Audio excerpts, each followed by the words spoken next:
I don't really believe in the supernatural. Or at least, I didn't. What happened to me started last summer, and I've never been able to explain it, not in a way that makes any kind of rational sense. It started with a road trip, a detour, and something I never should have brought home. It was June.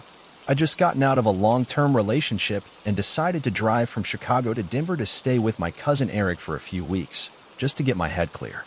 I took my time getting there, stretched it into a week-long solo trip, camped in the car a couple nights, stayed in cheap motels, ate bad diner food, and listened to way too many true crime podcasts. Somewhere in western Nebraska, I decided to take a small detour. I'd seen an Instagram story from an old friend of mine, Melissa, who posted about a cabin she was staying at with her fiancé near a town called Warhill. It was just a couple hours off my route. I hadn't seen her in years, but we were still friendly online, and I figured, what the hell? I messaged her, and she said they had extra room if I wanted to stop by for the night. The cabin was nice. Rustic, quiet. No cell reception, but it had Wi-Fi.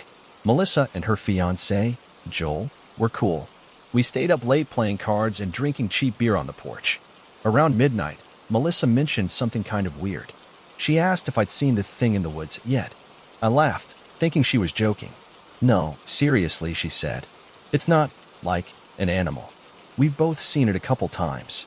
Only out of the corner of your eye. It doesn't come close. But it's there. Just standing. Joel nodded, but he looked less amused than she did. He just said, yeah, don't stare too long out there after dark. I thought they were just messing with me, and honestly, I didn't think much about it. I slept on the pull-out in the living room. No dreams, nothing weird. But when I left the next morning, I realized something strange. I kept thinking someone was in my blind spot. Like, while I was driving, I'd check my mirrors and get this brief, sick feeling like I just missed seeing someone ducking out of view. I chalked it up to sleep deprivation and too many ghost stories. But that feeling didn't go away. Not after I got to Eric's place. Not after I drove back home. That's when the real stuff started. I live alone in a one-bedroom apartment on the north side of Chicago. Nothing fancy. 3rd floor. The first night back, I went to brush my teeth and noticed something off. The bathroom mirror, when I glanced up mid-rinse, showed the bathroom door behind me slightly open. But when I turned around, it was fully closed. I shook it off. Figured I misremembered how wide it was open. But it kept happening. I'd catch tiny inconsistencies in mirrors and reflections. A closet door slightly ajar when I knew I'd closed it. A coat on a hook that looked like a person just for a second, until I turned around. Always something just on the edge of sight. After a few nights, I started hearing faint creaks. Like floorboards shifting. Always late, around 2 or 3 a.m. I'd get up, check every room. Nothing. But every time I passed a mirror, I'd hesitate. I started keeping the lights on in the bathroom just so I wouldn't see myself in the dark. Then came the first time I really saw it. It was maybe a week after I got home. I'd fallen asleep on the couch with the TV on, and around 3:30 I woke up needing water. I walked past the hallway mirror, the tall one across from the coat closet, and froze. There was a shape behind me. I turned fast, thinking maybe someone had broken in. But the hallway was empty. I looked back at the mirror, and it was gone. But in that half second I'd seen it. It looked tall. Too tall to be me. It was hunched under the ceiling, and its arms were longer than they should have been. Like it wasn't built right. I didn't sleep the rest of that night.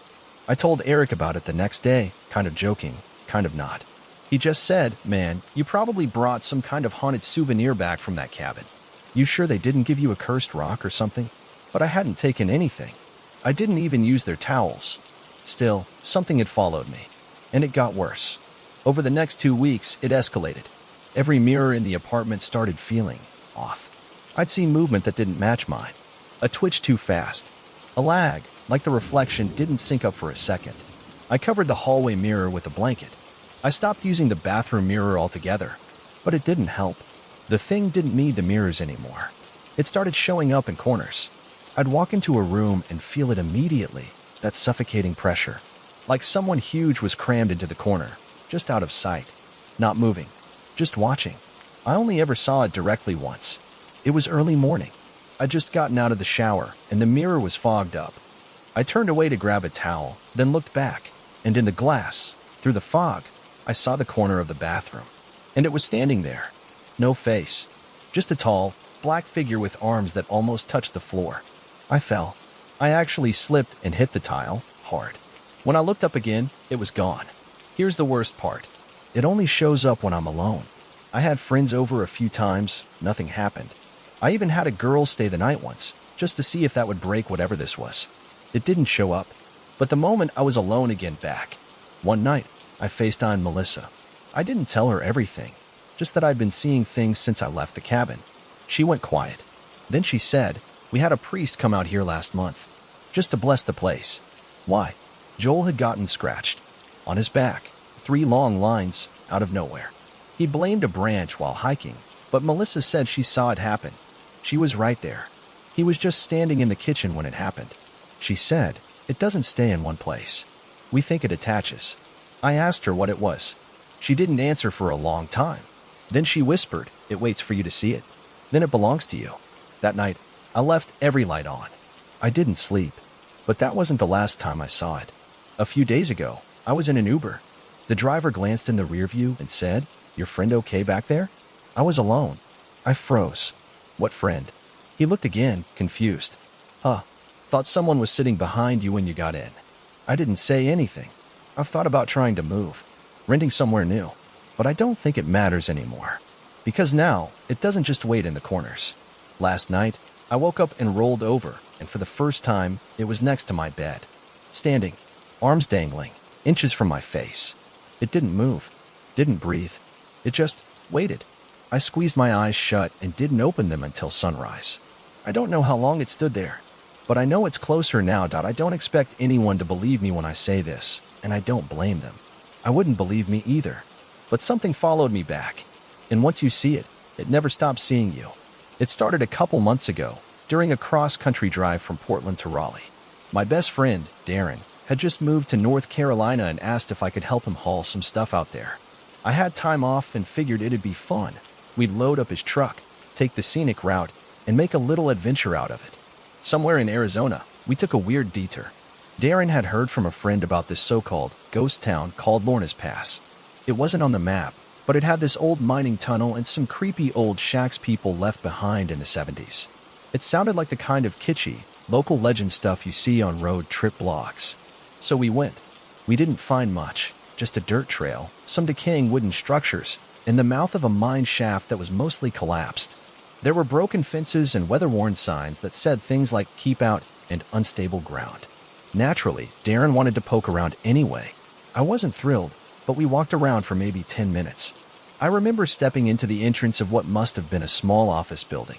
There was this rusted file cabinet toppled over, and this weird, warped mirror leaning against the wall. Like someone tried to drag it out but gave up. The glass was cracked in the middle, like it had been punched. I looked at it for a second, then turned away. But right before I left, I thought I saw movement in the reflection. I turned back. Nothing. The place was empty. I told Darren, and he just laughed. "Dude, let's get out of here before one of those boards caves in." We got back on the road. But that's when things got strange. The first night after that detour, I woke up in our cheap motel room feeling like someone was watching me. Darren was snoring in the other bed, and the TV was still playing some late-night infomercial on mute. But I felt it, that crawling sensation in my skin like something was standing right over me. I sat up fast, breathing hard. Nothing was there. The next morning, I didn't say anything to Darren. I figured it was just a stress dream or something. But it kept happening. Every night. And only to me. It wasn't long before I started seeing it, this presence, just at the edge of my vision. Always in mirrors. At first, it was barely noticeable. A silhouette that didn't belong. A shape over my shoulder that disappeared the moment I looked back. I tested it, too. I'd stand in front of the bathroom mirror and just stare. After a minute or two, something would always shift in the reflection. A flicker in the background, like someone walking through the room behind me. But when I turned around, I'd be completely alone. One night in Oklahoma, I was brushing my teeth and saw what looked like a hand resting on the top of the bathroom door frame. It was long, bony, and curled over the wood like it belonged to someone much taller than anyone I'd ever seen. I froze, foam dripping from my mouth, staring. The moment I turned, it was gone. That's when I told Darren. He looked at me like I'd lost it. "Dude, maybe you're just stressed," he said. "We've been on the road too long." I didn't push it, but I knew what I was seeing. And whatever it was following me, not us. Me. When I finally flew back home to Portland, I figured that would be the end of it. Maybe it was just some weird energy out there, some kind of desert madness. But when I got home, it was worse. I live in a studio apartment with mirrors everywhere, bathroom, closet doors, even one in the living area. I started covering them at night with bed sheets, towels, anything I could find. Because every time I let my guard down, even for a second, I'd catch it there. That thing standing just outside the frame. And it got closer. I stopped sleeping. I'd wake up and see the closet door cracked open, even though I kept it latched. I'd hear faint tapping, like knuckles against glass. Once I came home, and every mirror was uncovered again, even though I swear I'd taped towels over them that morning. Nothing else was touched, just the mirrors. I went to see a therapist, told her I was having hallucinations. She prescribed something mild and suggested I reduce my screen time. But it's not in screens. It's in reflections. One night, after I'd taken a long, hot shower, I opened the bathroom door and saw something through the steam-covered mirror. A figure, not a man. Too thin, too tall, standing in the far corner of the bathroom. No face, just a featureless smear of darkness where a head should be. It didn't move. It didn't speak. It didn't even seem real. But it was watching. I backed out of the room and slammed the door shut. I tried everything. Smudging. Salt. I even reached out to some paranormal forum asking for help. Most people thought I was trolling. One guy, though, messaged me privately and asked a single question. Did you ever stare into something broken? I didn't know what he meant at first, but then I remembered the cracked mirror at that mining shack. He said, things like that, they don't trap spirits. They open doors. Broken glass doesn't just reflect you. It reflects what shouldn't be seen. He told me to destroy every mirror in the apartment. So I did.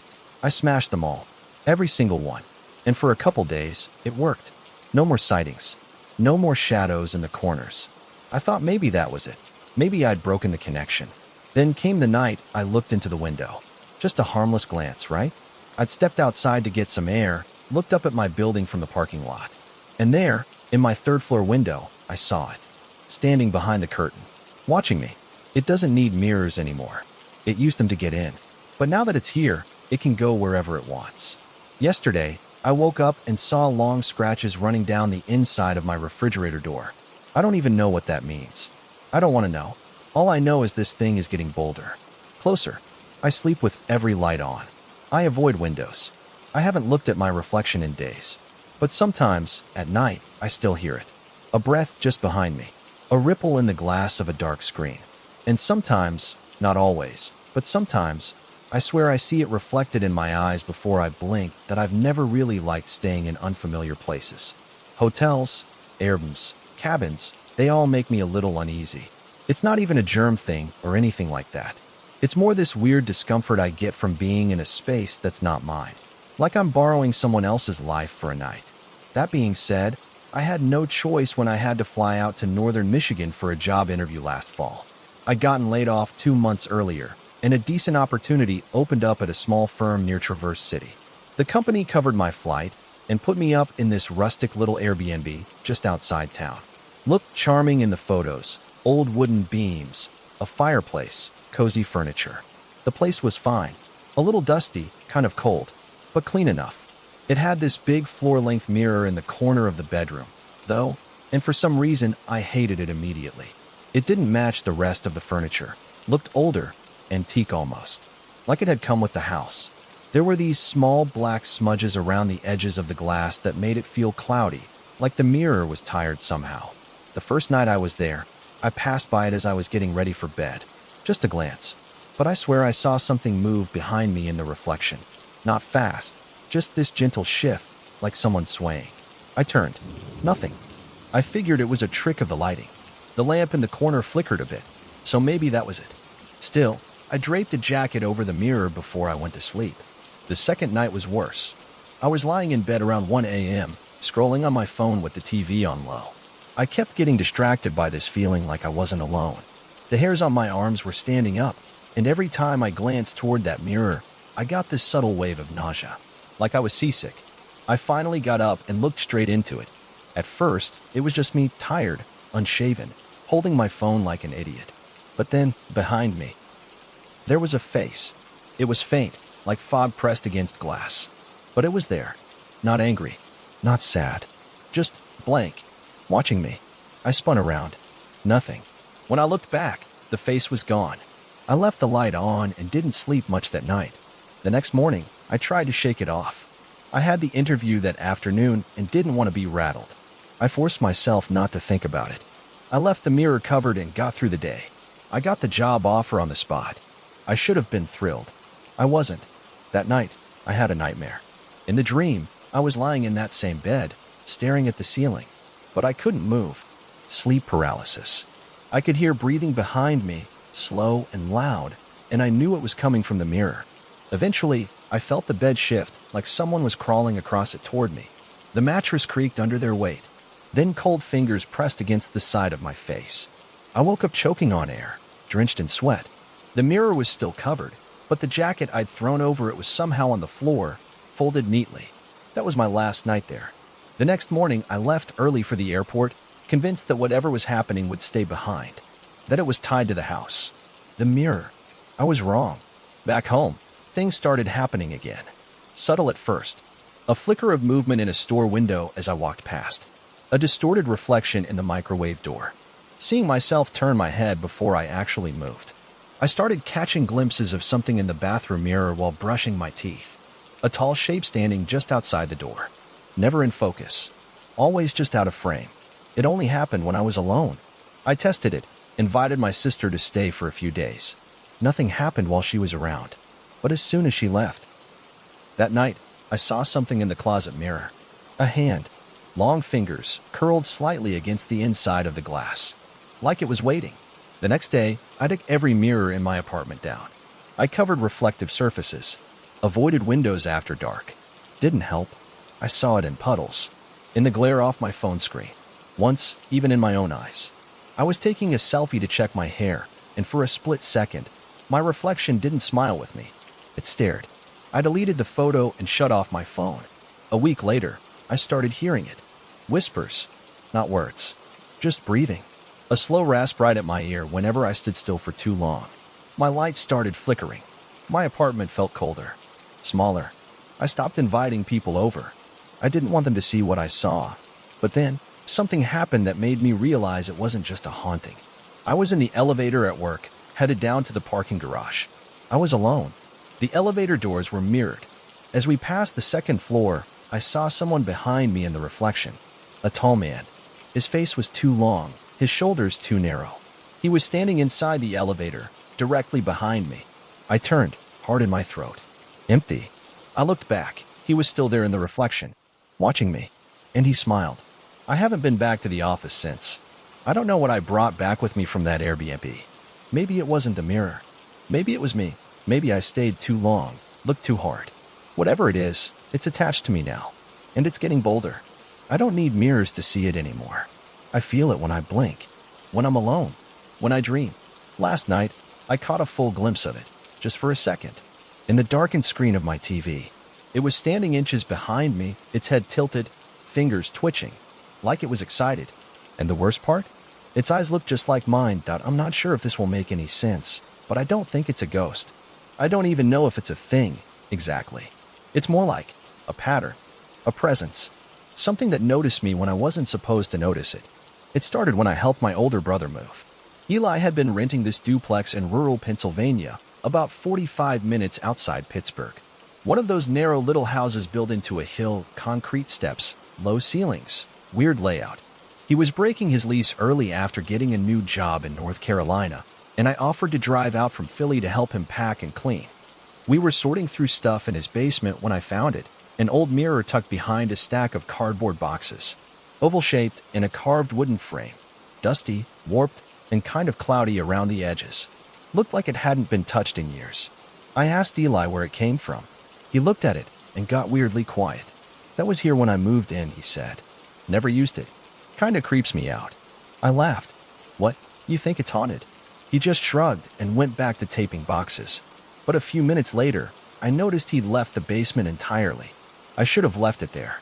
But I guess some part of me was curious. I wiped off the glass with the edge of my hoodie and looked into it. The first thing I noticed was the way it warped your reflection.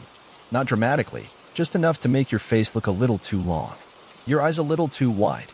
like a funhouse mirror that didn't know it was a joke. The second thing I noticed was the flicker. A brief flash, almost imperceptible, in the background of the reflection, like someone walked past the stairwell behind me. I turned around. Nobody there. Just the exposed concrete wall and a couple dead spiders in the corner. I felt a weird tightness in my chest. You know that feeling when you sense someone behind you, even though you know you're alone? It was like that. Like the air got heavier. I left the mirror in the basement. Didn't even mention it again. We finished packing by that evening, and I drove home to Philly the next morning. That's when things started. The first night, I saw something in the bathroom mirror. A shadow in the hallway behind me fast, like someone ducking just out of frame. When I looked, nothing was there. I figured I was tired. Brushed my teeth. Went to bed. But the next day, it happened again. This time in the window of a parked car as I walked by a pale shape where no one should have been. I whipped around and scanned the street. Empty. That's when I remembered the flicker in Eli's basement. And I started to wonder. I called him 2 days later. "Hey," I said, trying to sound casual. "That mirror in your basement, did anything weird ever happen with it?" There was a pause. Then he said, "I used to think I was sleepwalking. Doors would be open in the morning, fridge moved a few inches. Once I woke up in the hallway with no idea how I got there. Thought it was stress."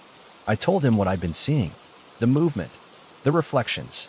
He got quiet again. Then he said, "Maybe you shouldn't have looked in it." I tried to laugh it off, but I stopped sleeping well. Every time I walked past a mirror, or a dark screen, or a window at night, I flinched. I started keeping the lights on in the bathroom, keeping the medicine cabinet closed. But it didn't stop. It got bolder. I started hearing whispers. Not words, just breath, wet and slow, inches from my ear. I'd turn and nothing would be there. But sometimes, I'd catch it. In the side of a glass. In the metal curve of a faucet. Something behind me. Something watching. It always stayed in the reflection. At first. One night, I was lying in bed when I noticed the closet door was cracked. Just a sliver. I never leave it like that. I got up to close it and happened to glance at the TV, black screen, unplugged. And there it was. A shape. Leaning halfway out of the closet. Pale face low to the ground like it was crawling. No eyes, no mouth, just this blank, stretched skin. I turned so fast I fell. Slammed the closet door and backed into the corner of the room, hyperventilating. But there was nothing there anymore. It had never really been there. Just in the reflection. Until it wasn't. A week later, it touched me. I was in the kitchen, washing dishes. Steam from the hot water fogged up the window above the sink. As I reached for a plate, I felt fingers, long, cold fingers, brush the back of my neck. I screamed and dropped the plate. Turned, slipped, hit the floor hard. Again, no one there. But in the fogged glass above the sink, I saw the outline of a face, pressed against the other side. The outside. I ran room to room, checking every window. Locked. Secure. But that didn't matter. It wasn't outside anymore. It was here. Since then, I've seen it more clearly. Always when I'm alone. Always in glass, or metal, or any polished surface. And every time, it's a little closer. One night I blinked and it was standing in the hallway behind me. Next time, it was right behind the couch. I swear I felt its breath. I've smashed every mirror in the apartment. Taped cardboard over windows. I shower in the dark now, just to avoid the tiles. But it doesn't matter. This thing, whatever it is, it's not bound to a place. It's bound to attention, to being seen. And I looked at it. I gave it form. And now it follows. The other day, I caught my reflection blinking out of sync with me. And then it smiled. I didn't.